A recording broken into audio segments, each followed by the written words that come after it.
Interviewer. Ever wonder how businesses manage their production processes when they need to outsource a part of it?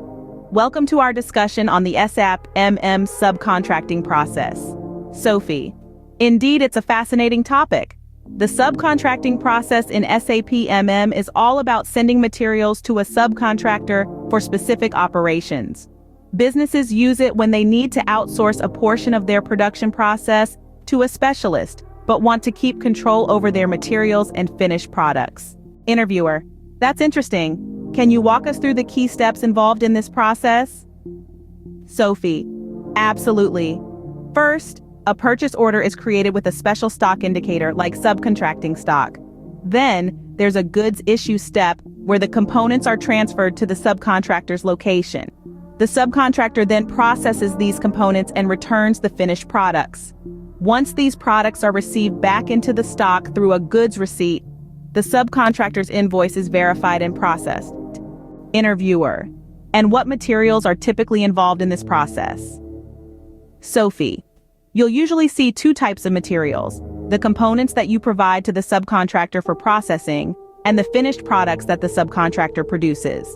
Interviewer. How does SAP handle the transfer of these components? Sophie. SAP uses a goods issue transaction to transfer the components.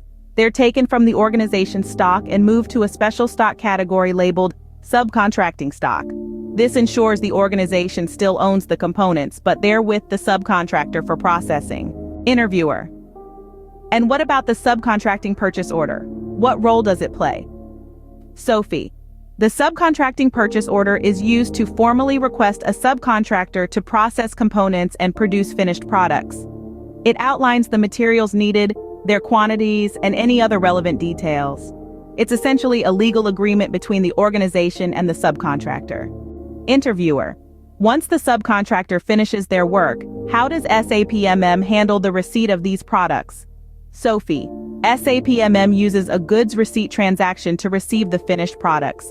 These products are received back into the organization's stock from the subcontractor's location, updating the stock quantities and values accordingly.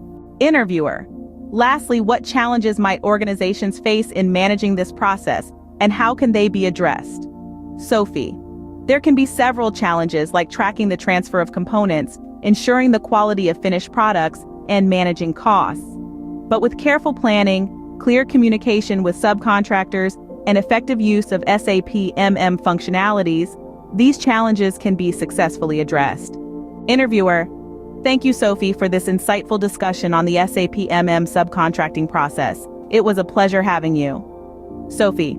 Likewise, I enjoyed discussing this important topic, and there you have it, a comprehensive overview of the SAP subcontracting process, from its purpose, the steps involved, to the challenges faced and how to tackle them. Until next time, keep exploring and keep learning.